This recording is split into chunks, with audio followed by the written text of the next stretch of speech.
Tonight, an update from the Donbass, in particular Donetsk, with Russell, Texas, Bentley. Russell, welcome back to the show. Thanks, Regis. I know that we've been having some really tough technical difficulties here. This is not just us not knowing how to handle, computer type stuff. This is, people trying to interfere with getting out the communication. Just like Zoom is blocked here in Donetsk, Skype is giving us, technical difficulties. So, just because you're in the little screen, you're just as big as me, bro. And let's keep talking, and let's do it how it has to be done. All right. The big news, I think the really big news, is this Tochka U ballistic missile that was fired from the Ukrainian side into the city center of Donetsk. Tell me about this missile. What did it hit? And I think people were killed. Yes, indeed they were. Okay, so here's what happened. On Sunday night, there was a Ukrainian NATO training base on Ukrainian soil, 25 miles from the Polish border, far western Ukraine. A bunch of these, junior Rambos and Nazi collaborators had come from all over the world to join as mercenaries with the Ukrainian Nazis to fight against Russia. On Sunday night, there was a couple of hundred of these mercenaries and Nazi volunteers in this NATO base. Russia sent some Caliber missiles, smashed them hard. At least 38 people, not people, but Nazi mercenaries were killed. Hundreds were wounded. And the ones that survived and could still walk ran back to Poland and Europe as fast as they could. That was a legitimate military target. Mercenaries are not covered by the rules of war, which includes not shooting at barracks. These were mercenaries. It was a legitimate target. Russia hit them real hard. The next day, which was Monday at noon, the Ukrainian military shot a Tochka U missile, ballistic missile. It's a nuclear-capable missile that can carry a 1,000-pound warhead. It can be high explosive. It can be nuclear. It can also be 1,000 pounds of anti-personnel cluster bombs. Before this attack, there was the SBU, the Ukrainian Secret Service, was putting out fake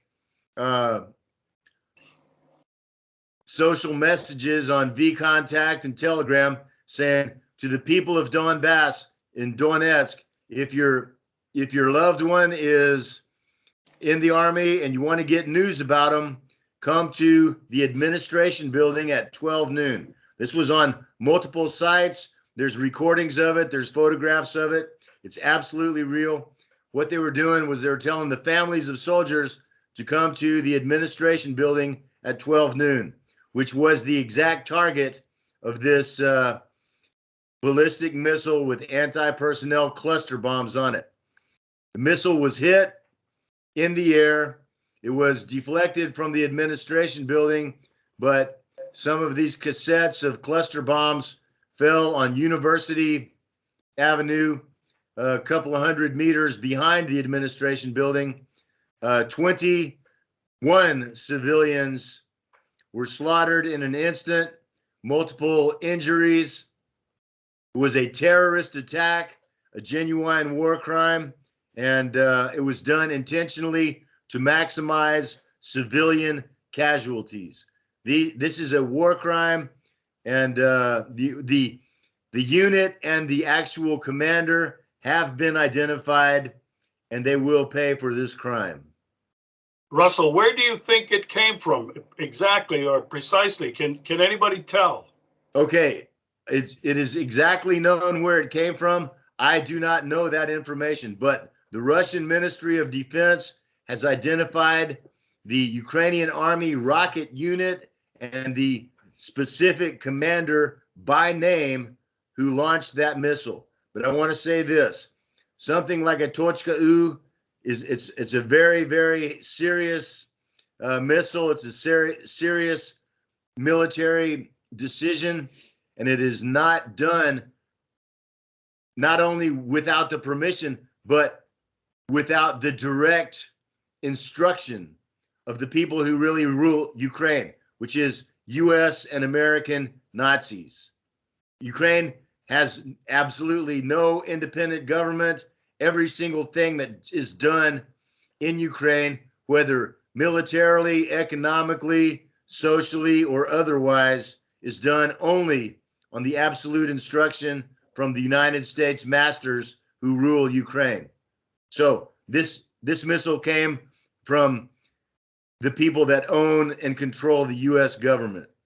So, Russell, what's the range of a missile like this? The Tochka U, which is the Scarab/B, has a range of 75 miles. There's a lot of territory that's not yet controlled by the Russian liberators and Donbass Republican forces where, I mean, those missiles could be launched from. A Tochka U missile launcher with missile, it's not even as big as a semi 18-wheeler. It's about as big as a 5-ton truck, like a garbage truck.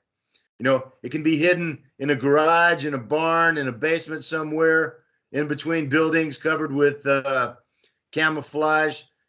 Pops out. It takes about 15 minutes, from where it stops to where it launches. There's a lot of them. The Ukrainian army had a bunch of, this is old Soviet technology from the 80s and the 90s. The Ukrainian army had a bunch of them before. Basically, it's like a Scud missile, like what Saddam Hussein had. But the Eastern European NATO members, Poland, the Baltic nations, have been sending more of these to Ukraine through Poland in the last few days. So this is absolutely the work of the U.S. government. It was a terrorist attack. 21 civilians were murdered, intentionally targeted civilians. In the University Avenue area, there's not a military position within 3 kilometers. And that's a fact, man. Wow. You said that it was hit in the air. What was this, a missile defense system that Donetsk has? Yes. There's actually the Ukrainians, since the beginning of Operation Z, have fired 15 Tochka U missiles, at the Donbass and Russian forces. This one was also hit, but the other 14, as far as I understand, were actually disabled in flight and neutralized. This one was hit, but it was already so close to its target that some of these canisters of cluster bombs, when they fell to the ground, went ahead and exploded. There was women, children. There was a bunch of pensioners that were lined up outside of a bank to get their pensions from the cash machine, and they were slaughtered in the instant. It was a horrendous scene. I was there yesterday. Blood on the street, burned cars. A whole family was killed. Mom, dad, 2 kids slaughtered in their car. A bus was hit. It was, and this is, again, I say, intentional terrorist act against civilians. Yeah, well, we've made that point many times, Russell, over the past several months and year, that this is not trench warfare like World War I and World War II, where enemy combatants were shooting at each other. This since 2014, and because that's when you went there to fight with the resistance. Since that time, some 14,000 civilians have been targeted and killed in residential areas, in their homes, in the streets, in the markets. And I think we have to emphasize that point over and over and over again. Now, I want to understand something else, because it's a question I have and other people have asked me. With the Russian intervention, liberation of Ukraine, which now is in its 20th day, why is it that these forces that are shelling Donetsk and Lugansk every day, why haven't they been taken out? Well, they are being taken out. Multiple thousands of military targets have been destroyed by Russian and Donbass forces already. And I'm talking a couple of thousand of them already. This includes Tochka-U launchers. It includes Grad missile rocket launchers. You know, the thing is, this, okay, if Russia had come into Ukraine the way that NATO went into Yugoslavia, the way that the US and NATO went into Iraq, the way they went into Libya, something like that, the war would already be over. The NATO technique is to go in. I mean, you look at cities like Fallujah or Sirte in Libya. They just flattened the whole city. There were multi-thousands of casualties there that they just shrugged off as collateral damage. Russia is not that kind of animal that would do something like that. They're coming in. They understand their strategic mission is to denazify and demilitarize Ukraine. They want to bring Ukraine back into the Slavic family of Russia, Belarus, and Ukraine that it has been for 1,000 years. They're not there. They can't go in and, just cavalierly, slaughter civilians. And understand, bro, that the Ukrainian military, and particularly and especially the neo-Nazi units, their absolute strategy right now is, and it was from their planned offensive that the Russians derailed, less than 24 hours before it was planned to begin. The Ukrainian offensive strategy was to come into the major cities as fast as they could. And you understand the front line of the Ukrainian army and Donbass front is, basically on the edge of the main cities: Donetsk, Gorlovka, Makiivka, Lugansk. It's from where I sit right now in the center of the city, it's 6 or 7 miles to the front.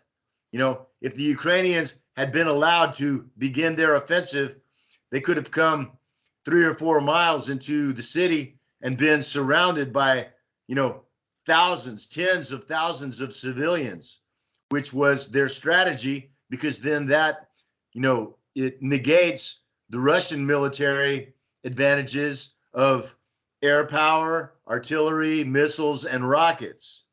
And then it becomes the urban warfare. And so, since that was their strategy in the offense, and it's exactly their strategy in the defense, what they're doing now, they're not letting civilians leave the cities. In the places where the Ukrainian army has been met by the Russian army in the open, in open ground, in rural areas, unpopulated areas, the Russians are cutting through them like hot knife through butter, bro. Believe me, I've been there. I've seen it. The Ukrainians are fighting hard, and it hasn't been a cakewalk. But in the open ground, Russia takes them out, that day, that hour.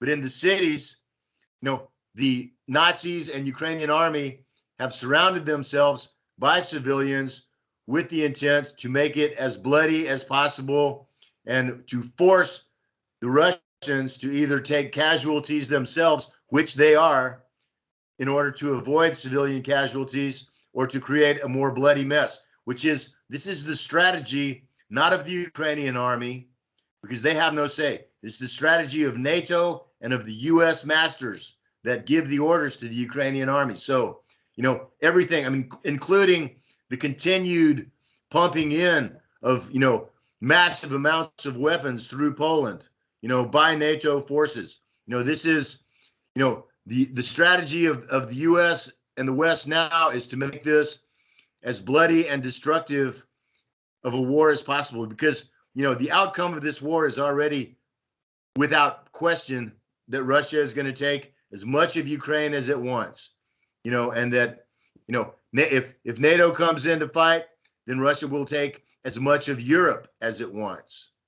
So NATO's not going to come in, but they want to make it, they want to make the political, you know, outrage and stuff, saying, oh, the Russians are slaughtering civilians, bombing hospitals and stuff. Everything that's in the Western media right now about Ukraine and about this Russian denazification operation is a lie. And I mean 180 degrees from the truth. They're setting up in hospitals, these Nazi battalions, they're using them as firing points. And, and they're not letting the people leave. They're not letting the civilians leave. Russia has said multiple times already, we make a humanitarian corridor. Everybody that comes down this road tomorrow, we're not going to shoot at them. And the Nazis are setting up block posts and not only not letting anybody leave, but the people that try to leave are being massacred by the Nazis. They're killing their own civilians in order to prevent them from leaving, in order to use them as human shields. And that's why the Russians haven't, they didn't go in and flatten everything like Fallujah or Sirte. They're coming in and they're trying to keep civilian casualties to a minimum. And it's a heroic and very decent effort that they're doing, and they're taking their own casualties for it. So I've heard that the city of Mariupol has now been encircled, completely encircled. The neo-Nazis, or let's just call them Nazis.